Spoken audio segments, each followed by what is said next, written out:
ana me so sebe ene mete ha me kasa enye se bi akofia man kwa me no mafuso debe my abusian for me church mu nyina kwa aba Kennedy Agyapong eho abasem na mebo mesre se ye nyina yenko tie ensem bi ma ba beto dwa enam asem bi a Kennedy Agyapong eka ne na anu bi atwam a efa afari military hospital ho na asema papa eka ye ama NPP fo mpanyimfo bebre ena omuja omukoko apai na mpanyimfo omukoko apai ebi ene yewura afenyo markets so na the communication director of the NPP Richard Agbahome ena enya panyini abro nye senior which is Obiri Yeboa and lawyer Obiri Yeboa enso aba bonten ede nsema begu abonten a tese ne de Kennedy Agyapong egine ho ba biara enye den enye mebe se yenko tie ensema empanfo we ede tudwa abra ye bisa omo on live interview the omo dwene fan nsema Kennedy Agyapong ekano eho ye ba yasan atoaso yenkom na sisi my lips read my lips read my heart and read my soul. Okay. No single individual, I repeat, no single individual can bring the NPP down. It won't happen. Not Yanko Nakoti, Yaba, and some PTV, Unitifu, Ebertwaso. Many honorable Kofi Amankwa Menu Esquire, the member of parliament for Achuma Kwanhoma, and Chemijano Kwanwako. Honorable, let's a bit in your party. What you can Agyapong and someone after semi or Beka Bibi Amorosman what also mom up to July you bring the detail my party one will be good. Let me tell you one thing. The NPP has gone through bullets. Okay.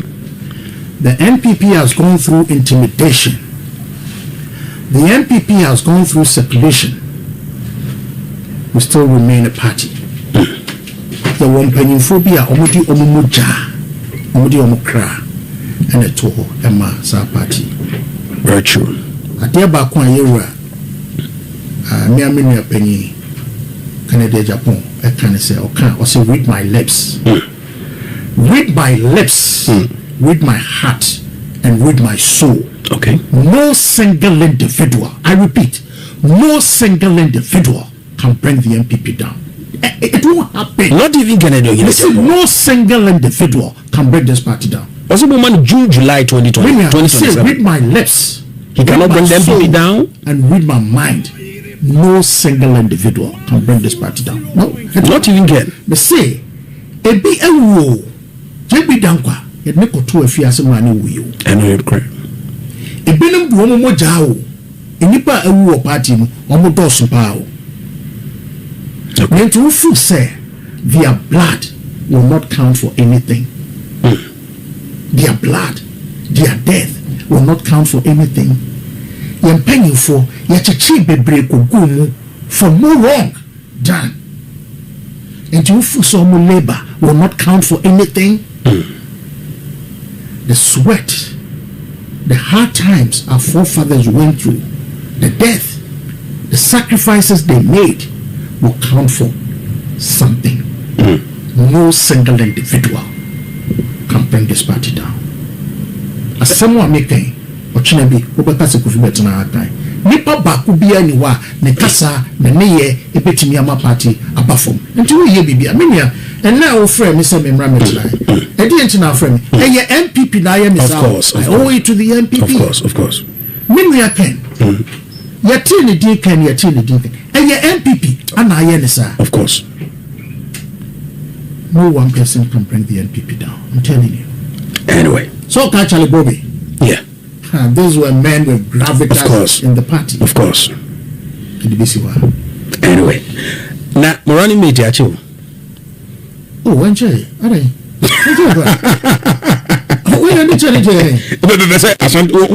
What attention be people are even saying what attention be running mate issues but to obey January 31st So barely 5 months. People are even saying, change the former running mate to Dr. Mahmoud Bawumia. Among folk can say people are saying, other people, there are other names are ever out. So what to be brave? People are also saying, if Dr. Mahmoud Bawumia Ashanti region graciously, Omashen and Union is being maintained. You're maintaining Apo. What's your view on that? Yeah. The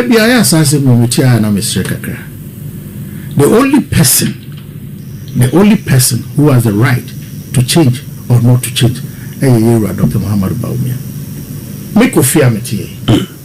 Me ni era Bawumia dream. And I mean name the era Bawumia or dream. Or one the atuaba edie or no nim nipa or neno or partner na adwumano ebekoso. And the issue of change and not to change. Mesres yin na benya botre na ebejai ama yura Dr. Muhammad Bawumia. What do you think? Yeah, my menka se njo. Se jankopon. Oh. Se ye yi opania. Asemo a make tina se na hwe me pacho metio. Se ye yi obi se panyi de netina konwa bi so a. Na me free atom etum ni nimdie bia. Aya na enwanwa ebro ene nti ase so. Wo gidie se nyankopon. O de sa nimdie no eni wonu no ebetum yura Bawumia ama enipa e wo se oyino as me running meeting obey no. That is not for me to say. Oh, anga se wadwen you say. Many adwen wo ho. De yura Bawumia de bebe bia mi som de adwuma. Many adwen bia wo. Some me anto aba mame. Me anto aba. Enti mi de me de ko adwen wo. Adia. You so we party penny. Adia. You so we party penny. Me your party ni. Your party penny. No, at least. Of course. You remember you representing a whole constituency. Me represent. Do your penny. Me represent a whole constituency. Yeah. But atwuma kwa ngoma yetu aban massively edema Dr. Bawumia. Enti ye Dr. Bawumia mujiti. Enti jode bebe bia no. One of the chebe boamo. Sabe se nyankopon so da epa nyankopon mani hunu na nyankopon edono. Sa achete na de bebe bia obeboa. Ene one na nto aso e. Nigina woni nsem. Samu. Okay. And therefore, I just honorable coffee crowd.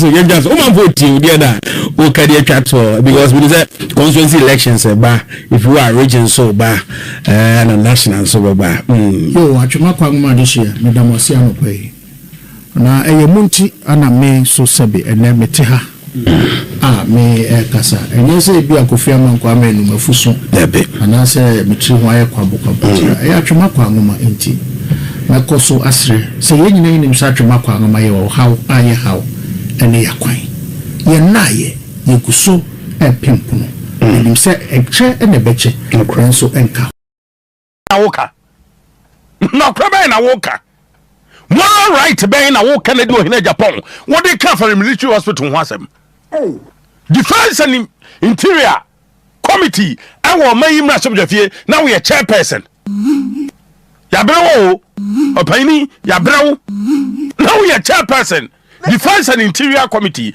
or mayim na sobjafie I am military hospital and to time as committee chair no then also ye Shenia kasa. What time as committee chair NPP na na tie akonya so and then na wotimi ye as committee chairman Ne ka na da hodo. about a hospital Ne ka na da hodo. Who the other person be who's a one we are who azano matrikese and away. I'm telling you. Say I am out the band been pensa. Zane trikese no sabe abejimi for bre. 107.3. Some ombre no na wote so wo do ho Kennedy Agyapong bibia keka no abejimi bretwam ye nsuro nipa bu nipa party no so nchen MPP Kennedy Agyapong won so nchen MPP wo obi kran kese osuye nyansa udi nkwasi asem so ye be ka kire wo semi ko tira ye no kra mi lusu ye ya nto amame ye bo femfram bre champion kra wo bon ho modern chen wo Ne ka na da hodo. and to you obi a sober reflection transna dwene adwene na MPP nyama wo kwa contract be na wunya ye wo Kennedy ohene Japan opa ma Kennedy ohene Japan mrabo nte meka say NPP man contract bia wo yire wunya ya ma wo yire onu kwanya contract street lights the whole bad the whole brutal Peter ma wo time ani the contract ne ma Kennedy ohene Japan ne yire the whole bad na de won kon wa boa party no ye won krofo a enye bibia ne sika wo ye won krofo a sabe NPP o man sum omu nya kapre omu nya dama omu ma bonten mekasa ne ka na da you are talking too much ne ka na da hodo kasa ne ya doso ba so kra de o say 2027 ena mekasa pa o ka kire wan party na e almost stamp authority hwenia kasa NPP national executives as almost stamp authority Jeff Kenom masa mun sore ana pe dia no ka munya husam no munya nkwasi asam no na mon kantre Kennedy ohene Japan mo be suspend na mo suspend mo pam na mo pam no etumpa adwe woni tim nya adwen papa abura adwen na woni tim Udi nkwasi asem so ye be ka kire wo. ya to ba wi na mnim sa wasesa hwenia kasa but on sesa ye Yensuro nipa. adwen woni tim no nya adwen pa Yensuro nipa buni. oye aburo adwen na woni tim ne ka na da oye selfish politician I'm telling you today etumpa Kennedy ohene Japan oye selfish politician it is a mama nchen a ene enwu the whole bad the whole brutal enya mi a mo bi enya the whole bad the whole mama nsa no won timi nya bibia wo party no mu ni vote ye ba ko mi vote ye ba ko u vote ye ba ko won chen obi a won to votes 100 o kan wie no so won ti ase de ay won headache na sam hunu we ye na tete wo party no na wo chairman interior and defense committee o my so jefi chairman for the hospital kra no unnim ho asem unnim ho abakosem wabon omo de omo bon na ye kasa omo nte no na nya NDC for na ba even NDC for na ba out be can say 90% complete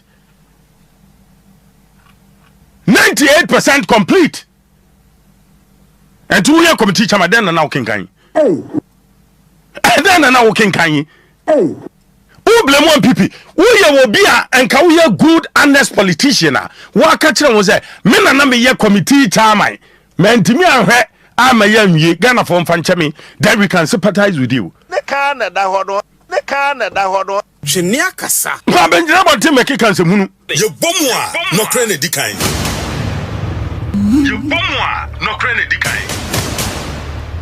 we yes our birthday donation na akoye ne hefo na no mkoye meeting enye otibo nsunom ewurade nyam enye the base for na no mkoye meeting ewurade nyam kopo who the base a who ye bema who boss who akokodro brown to na mama say nyina hu say base na mepɛ MPP bio hwenia kasa but me ho me MPP ni me ka no kra kire Ghana for no kra na wo ka no kra ewurade nyam we are honest person we are honest person we are patriotic citizen 107.3 asase pono no we go mum ye so nsem hunu so wo party nim sa na amanfo bi di nsem hunu o kan wie no so won ti ase de ay won headache akoba nsem hunu no ya dos wo MPP mu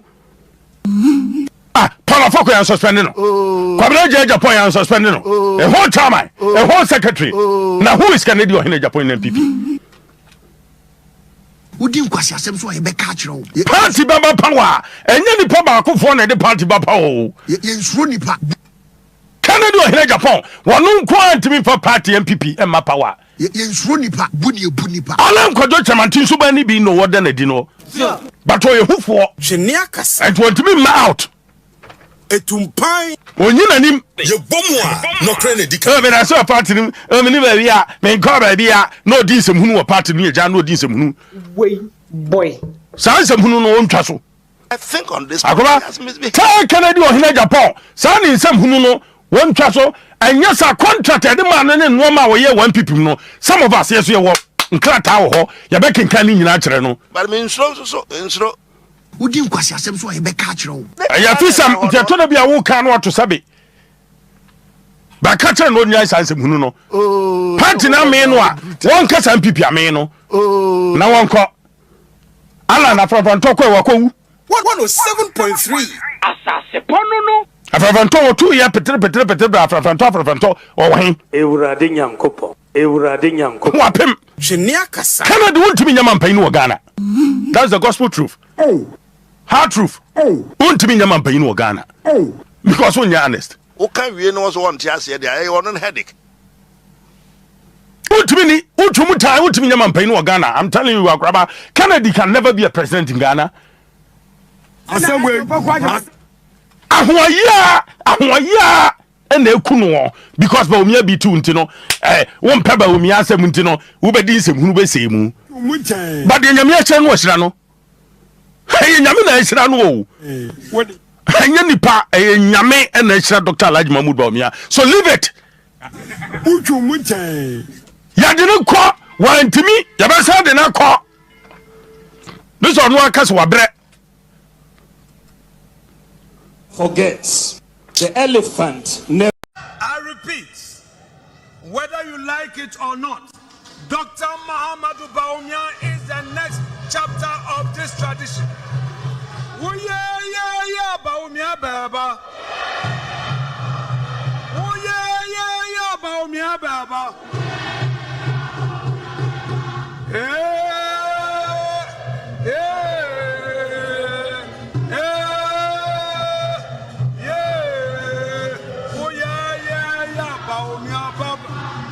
Ladies and gentlemen, let me conclude this lecture by turning to the future of our party and the tradition. Dr. Mahamudu Bawumia.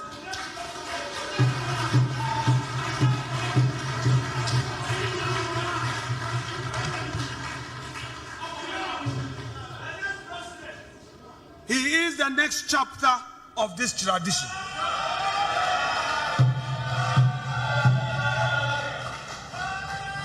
I repeat, whether you like it or not, Dr. Mahamudu Bawumia is the next chapter of this tradition.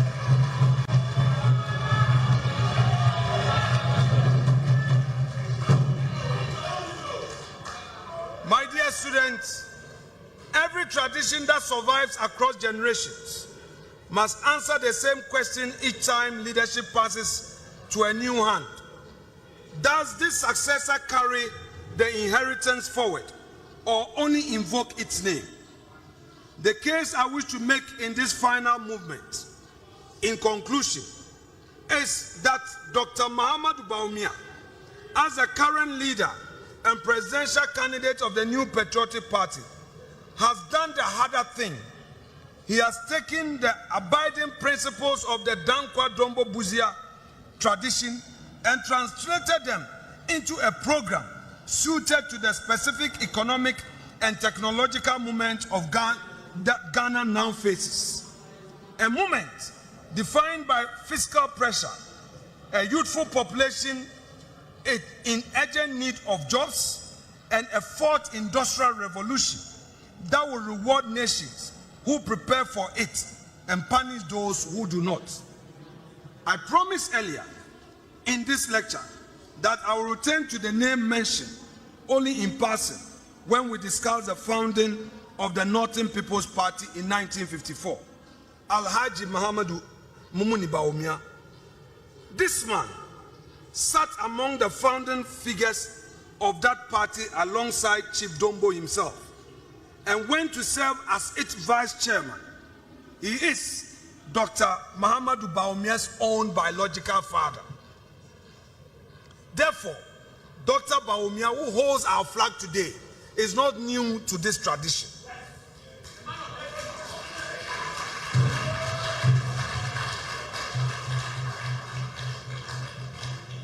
This is not a detail offered for sentimental alone. It means that the man now asking to lead this tradition into government is not merely an admirer of Dombo's example of selfless unity from distance of 70 years. He was raised in a household that carried that founding moment as a living memory. The chain we have traced this afternoon, from Salt Pond to the Northern Territories Council, to Bukom Square, to the swearing-in taking place in this hall today, runs through his own name as much as through the party. Dr. Bawumia himself has framed his candidacy as an inclusive national project. In his own words at UPSA, this is what he had to say, quote, "My vision is to create a tent big enough to accommodate all our people, to tap into the resourcefulness and the talent of our people, irrespective of our different ethnic, political, and religious backgrounds. To channel our energies into building the kind of country that assures a food self-sufficient, safe, prosperous, and dignified future for all Ghanaians, to create sustainable jobs with meaningful pay for all, and for Ghana to participate fully in the fourth industrial revolution using systems and data," end quote. Two ideas hold this vision together. The first is the big tent, a Ghana that draws on the talent of every citizen without regard to ethnicity, faith, or party. Ladies and gentlemen, let me pause here to do some further explanation. Oftentimes, some critics, our adversaries, the propagandists, will tell you that NPP belong to a particular group of Ghanaians. I tell you that it is complete falsehood. Dr. Bawumia himself is not from any Akan tribe, is not from a big tribe. He's a Mamprisi man. He's a Muslim. But the party did not say that because he's a Muslim and a Mamprisi, he doesn't deserve that honor. The party says that because of his hard work, because of his loyalty, he should lead the party. So if you are a student,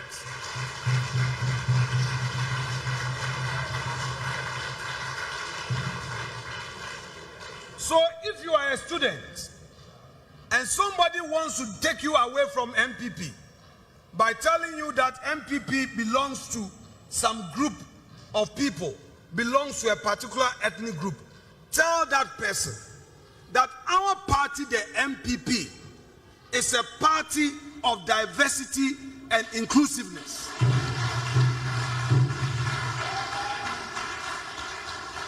That our party is a party for all tribes, all ethnic groups, all religions in Ghana. And by the way, I stand before you delivering this lecture for and on behalf of Dr. Bawumia, for and on behalf of the tradition I cherish so much. My dad is an Anlo man. I am from Volta region. My mom is an Efutu woman from Winneba. In any event, in Parliament today, Central region we only have 4 seats. Ashanti region has overwhelming seats in Parliament on our ticket. Why did they choose me as a leader? It means that the party cherishes diversity. The party does not.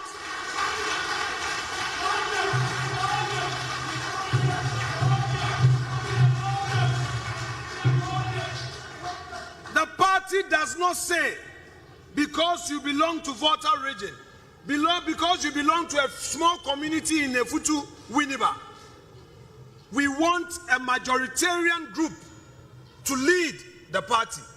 Our tradition offers equal opportunity. So my dear student, the right place to be, the place to be is the New Patriotic Party.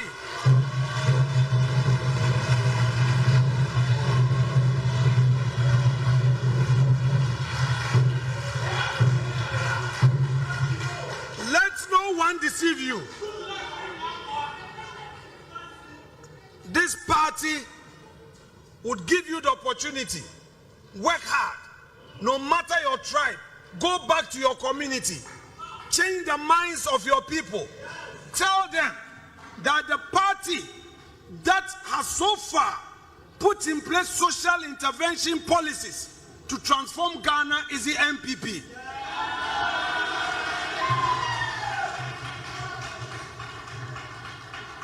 And by the way, The NDC in Parliament, they are 189, together with the independent candidates. But if it comes to, when it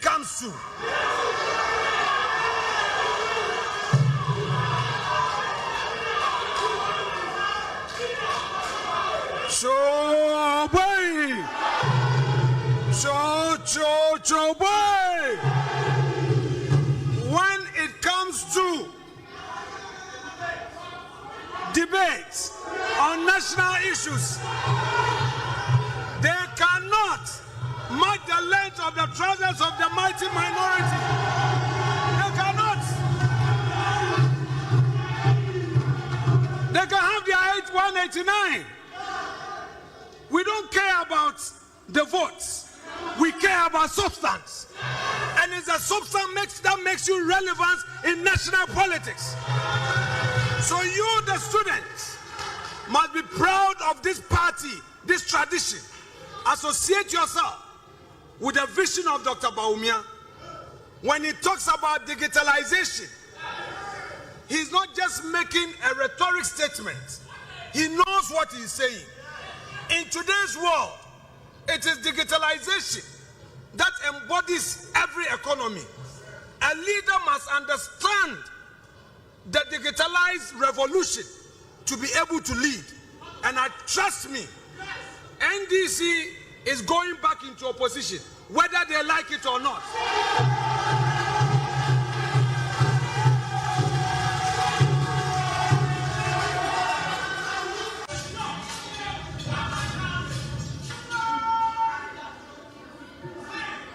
My dear students, I would conclude and leave you with one thing. Of all I've said, there's one thing I want you to leave this conference room with. Unity, unity, unity. What did I say? One more time.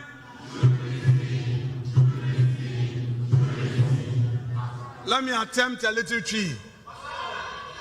Mamika tree kakra.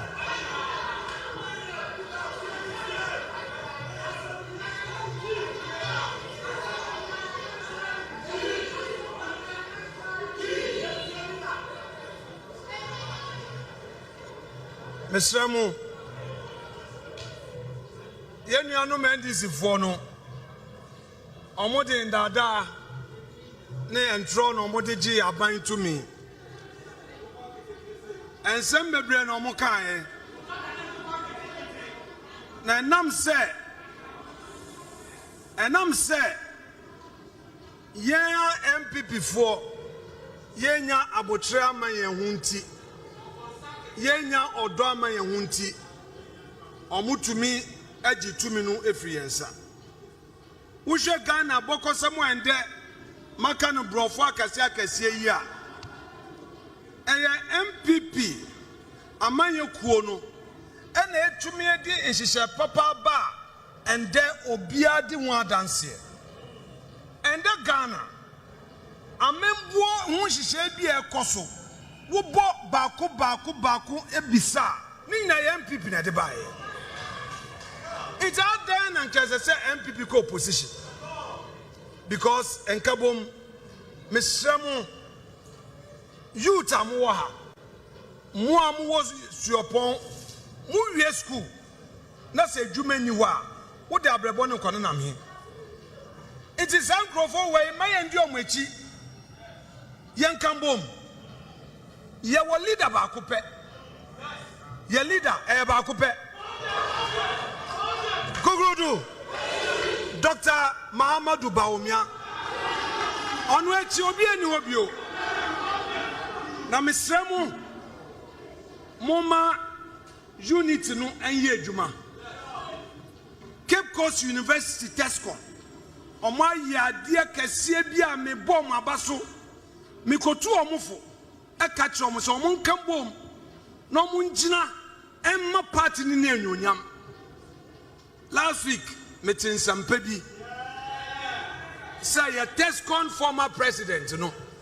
On no way winning SRC president. How are you, CC? So what it means in this students, you know, we will take over and ensure, say, your ideology, no, age in our campuses. And on that chain, Mesramu, sometimes media makosia social media who adia kakra into the I mean, I'm a historian. I'm a well-known historian. I never took mine. Tekima was in 1996. Nana, Yafa no wada wana ebrenti yemra asamba akoso. Na no Yewura Kennedy Agyapong kwa Japan. Yes sir, hospital afre hospital wunsem semi and wodena no to mu ne birthday nipa bi kobisa na wo kire mu se. Now we are chairman a year defense and interior committee of parliament. Ebra na NPP wa adwam. Na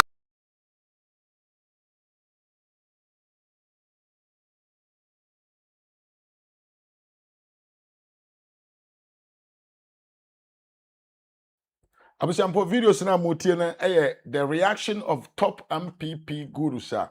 Since Kennedy Agyapong ba bontembe kan de yenka no.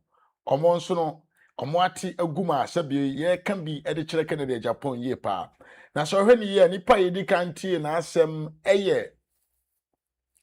papa ye frɛ no bono hene a ye adwuma wa asase pa FM ye tenenka. Sa so na MPP ni man senior man bi nso be kasa ye ena afenyo markins aba be kasa. Sese ye kwakotie lawyer Obiri Yeboa the abronye senior ono nso so o asem bi ka e de kire Kennedy Agyapong na ono nsem na o de bene de kura ne mu eduru ye nsem no mu edre ete mezo senior nto boase na twene nkope video no ntie na yemfa mu aba. I think say this time around we can definitely say Kennedy Agyapong has destroyed his image. All the party members, no one wants to see him. He has becoming unbecoming and nobody can actually look into his face again. But the woman then say, yes, who say he's so opie free party no man we no. So he don't want to go away, but he want to remain in the party and keep on disturbing the party. Yam konkoti Obiri Yeboa nensema o de beto dwa. Ye wi a ye be sign ayeden ato aso. Makremu nyina. I mean, I'm a historian. I'm a well-known historian. I never took mine. Tekima was in 1996. Nana, Yafa no wada wana ebrenti yemra asamba akoso. Na no Yewura Kennedy Agyapong kwa Japan. Yes sir, hospital afre hospital wunsem semi and wodena no to mu ne birthday nipa bi kobisa na wo kire mu se. Now we are chairman a year defense and interior committee of parliament. Ebra na MPP wa adwam. Na we dey 8 years na MPP before anya hu. It will be by 1.5 years in here. Na mo batu ani asinsu say ene ne obaye na wohwenye. Wa be kirem. Okanwe ye no MPP so members of parliament na what parliament no. Aba bonten abe statistics na be guo ache de omtumi yo ye de be a omu firi woni ye na aduro ene de aban esese wo yo na no na emse etri Yewura Kennedy Agyapong kwa Japan e man nsem a waka de minim se eyiwanim sem na ba ko se wo se July 2027 ha di odi be yem no nye do odi be yem betwi mu makopa ka no ne taya pai so esi rofu so na e korim ni nyina be sai enkoma papa enam sabi ebia niema nipa bia kama ne buofu nti wakan yi na yemfa nto ne sai mama wo no nsia o time ya so anya no kore one me Obiri boahe me nyanto boase magana fonti me Obiri boahe a me kan de me nsasi me boke afori asase na abane ne diye no ontia compensation no me na me ye ho case. The case is pending before High Court. The case is pending before High Court. Case no first now a judge or your son Omotason Akonoba High Court. The title of the case is Aduadowa and others versus the Land Commission and the Attorney General. I, Obribuahe, I am conducting this case. That case started in 2014. Mayor case, you know, I attended the court, me na mayor case, you know. Then when the NPP came in 2016, 2017, I wrote a letter to the Minister of Defense. And this is time I try my name. NPP time I try. Letter now, the Minister of Defense buy no cash. Me contact Odro. I have a copy of that letter. That's how call me call. NPP for the Wamuja Juma pop. Me can't them inside me book. So Obi will react cancer. NPP are buying a buyer for the hospital, no, one young Hoshia, and you're not correct. He's not being truthful. That is point number one. Point number two, as we are talking now, no, about your compensation and my acquisition of the hospital, no, if we have food costs, no much just come out. Compensation, no, the case is pending before High Court. As I say, yes, na pay just you are. We are to us. We are to be me member of parliament. But NPP time many cost you. I go to make the case.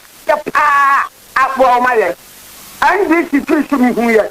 Me na me case. NPP 4 years Juma pa. I can't bet the barrier. I can't bet to 12 in the barrier. So if my good friend Kennedy Agyapong for cattle. By now, one you may be with due respect, and you're not correct. Let us be umbrella on the 2027 June. This is in politics. Definition of a political party. And you're probably back at the boom. Never one year better, and any other pay. That is the definition of a political party. And to set us out what is here, or go to them personally. I saw no one year better. I saw no one year them pay. So won't you man away? You are in a political party. NPP bear NPP bear when you contract. Me Obribuahe. NPP bear school fees in Kuramanya Bita. Me Obribuahe. Deputy General Secretary of Kuramanya Bita. But I've decided to go with MPP. To eat MPP. To work MPP. Me Obribuahe. And I make on the Yuri House. Me Obribuahe, na make on the Pema. Me Obribuahe, na make on Bupeura. Me Obribuahe, na make on Dombo Chrome. Me Obribuahe, me bottom sika. Me call Abai Fakabo, the left city. Me na make a business. Me that's what party. Me party no. Party no. The bear by man bibio. Me some bird. I still love the party. Bawumia mini kuma. Na poye mini kuma na mpaya me bon se na me mabe media konya na be da be media konya no konya me to nsa for me ne ko so o ka se me pass nim 2027 to be who bibia you are not being fair to the party. Let me be very honest and sincere. You are not being fair to the party. In all fairness, you have the option to leave or you have the option to stay. You can criticize the party, yes. It should be constructive criticism. Obribuahe NPP, Minipos, Mramo, Mampanya Kufado. Was it Abanisika Koya Cathedral? And yes, it's a fair criticism. But in the message, and I mean message, and the hey, Nane, what's your no was say? Mutimima, Obit is a cocker. Ever did not time say, or no, I be any so. Na Nipa warrior campaign, my 1 year Bawumia. Yet you expect him to mount the campaign platform. Woman will be such a mabronye. Ever did not time. So I don't quite a party. I am on your BBM my party. No, it is Sunny Manu.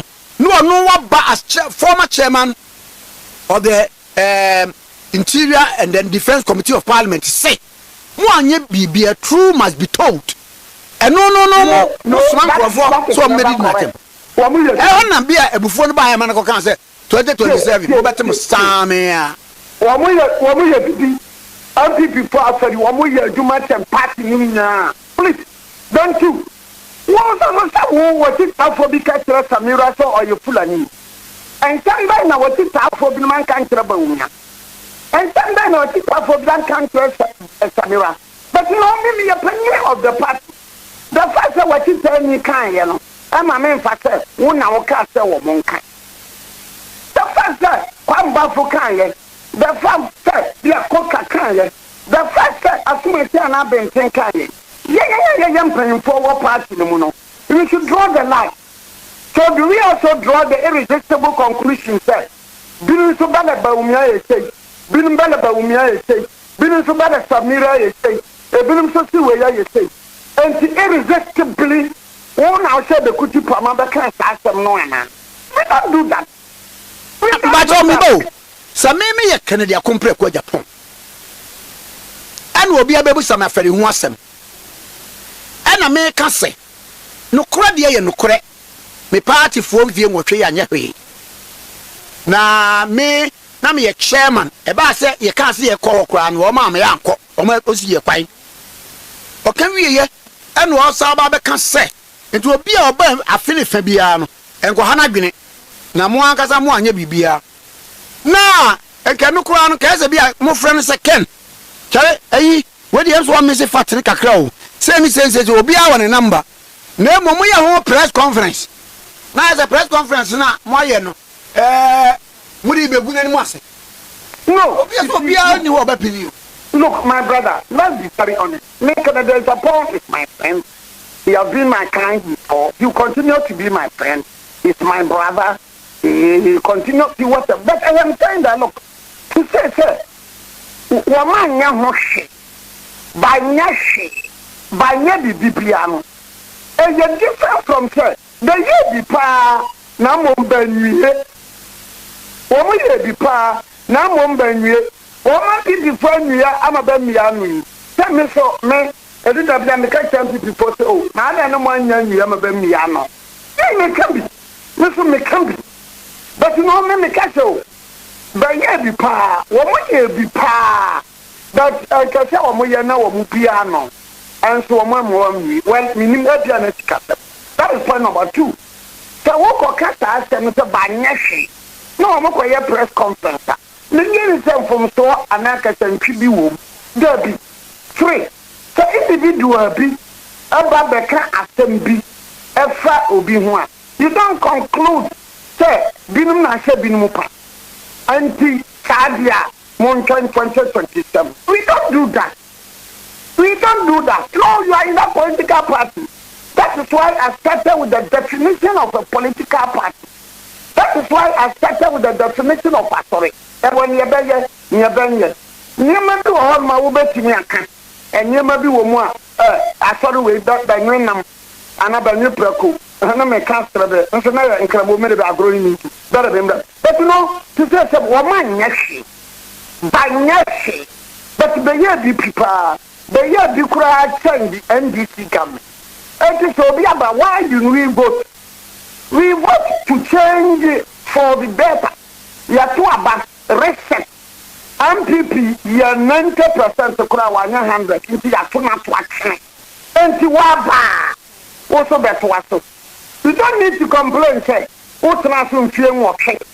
One nation, Maba. None other thing almost about NPP to uncle. What about Pam uncle because NPP didn't live up to expectation. And then you know what back. And you know woman there's no need for equalization. And the two, who the bank that's about the call that the parliamentary hands are saying Timothy and United. Say individual be what a WM platform with you. Menomo Casaria, a bonofone baby ni matter. But will it be fair to say, sir, a bonofone and I saw a mukutu possible ni matter mana. It will not be fair. It will not be fair. It will not be proper. Because the Katakura Namina in Funibinsia, the Bilim Katas are more peaceful. We are here. So please, you are in a political party. But in a 2027 June, and because you see, there's not starting Yeminana, among for say the one. Say the woe, and the woe. Me, Obriboy, I'm not so particular about that. Me, the bottom line is that. In all honesty and all sincerity, who am on your comb, there were the do's and the do's. And you say, sir, me I call for one pet, yeah, Anyway, you live. History, the lawyer, Guzitano, in 1999, he put away from NDC. They formed a reform party, and that's 24-hour economy secretariat. So if you feel that you want to live, fine. If you feel that you want to stay, fine. But if you feel that you want to live out, never mind. You can go. It doesn't change anything. The NPP will continue to be NPP. Look, Asam Naba, Nanya Asam Naba, and Kadanka Buzia Dombo traditional, and Kenya Nunia, at the time, Mamma Dan Mark, Amen, Kuma Pension. At the time, as you were in 1998, the Ghanaian film, Nigerian for more years. In 1992 to 1996, and yet you know that the bottom line is that NPP. This is the formidable political party. No, you are Kennedy Agyapong. Wako Ajina na wasaba ami abetono so aba. Enti oye potential leader of the party. No two ways about that. Moto abawie ye ne bra mo beto aba no. Ensem bi ko so a wono akora ka ewo nanse ne kasa ne bufu ye mu se we didi na tem me kora me ba fidie so be kan se be ya ye wura Bawumia se nipa on call wo mu order e san se de o mu keka nyina no wo mu gina se wo mu keka ma no no ye wura Bawumia no eti on ka se me am ye Bawumia no me nti sa eti ba mu keka ba nhwedi ko so ma wo mu keka se mini Kennedy Agyapong wa ebe hye mi mu ebe mi ya me edipa wo gini sei tikase me no wanya adwene se binim ka kasanchi etia Kennedy Agyapong ama me kan se ya no munya nsema mo kan se binim to ka kasanchi etia Bawumia eba inda Bawumia de kurade kasanchi bi kura ko tia ne yere ni ya member of parliament no Ninya ya member of parliament wa dentano. Kasanchidi bi kotia Bawumia kura mamo ka se ne yere ne ye Fulani ni. And I said you katia one said it. So are you saying say Kennedy Agyapong kwa na kasanchidi bi kotia no ana? Hey. Are you saying say for example kwa na kasanchidi bi tia no ana? Debi. The kasanchidi na ye whichever way. So it will not be fair to katia on your party say Bawumia mra bonchene mekase. Na ne besu kafa Bawumia hono. Also no, why are you not inviting Kennedy Agyapong to also come out? He says, sir, me so ne wa mo kan nyina enyame. You are not being fair to Bawumia. You are not being fair to Samira. We need to be fair to each other. We must be fair to each other. Maybe drawing the curtain, no. Maybe me kasa ba wiya sama family. Me pese obia mo obia ni obia tem. Mo obia nkasanti obi. Mo obia nya. But the NPP is there. If you decide to join the NPP, you are welcome. If you decide to go out of NPP, good riddance. Good riddance. And NPP will be NPP. So, say. Yahoo, say. But NPP coach now, Wamona so. Emma Wamosanaba in 201. Wamujra Wamona so. Emma Wamoba 2017. We've seen what period? Incarceration, detention, imprisonment, and what have you. So please, for goodness sake, so June 2027, no Babakan. With due respect, again, now Babakan. Again, now Babakan. Nadiana said the Christian TB that is a monomer. Again, the Christian TB now, and it's a monomer. I think I give him every respect. But my advice is that if he feels that he wants to leave the NPP now, fair enough. You don't wait even up to 2027. You can leave. But you cannot be in a political party and be throwing tantrums left, right, center, and America, and say. I think that it is not fair. He's not being fair to the party. His supporters are not being fair to the party. I mean, what actually, Obi, I was young people. Now, what in the Bilim Soka? In the Bilim Soka, and say, oh, someone can force animals to that.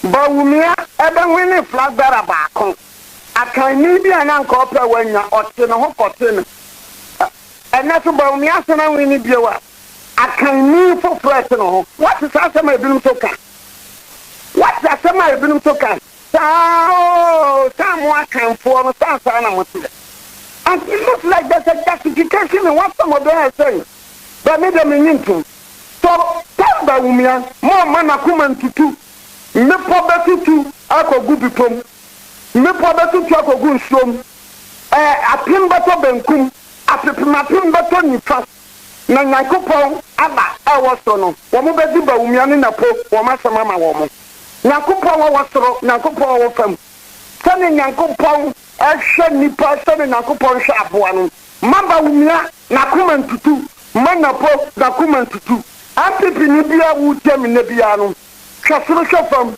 ka kyerɛ wo Nyankopɔn sɛ ntima fotu ase na Nyankopɔn wobɛkyerɛ promise land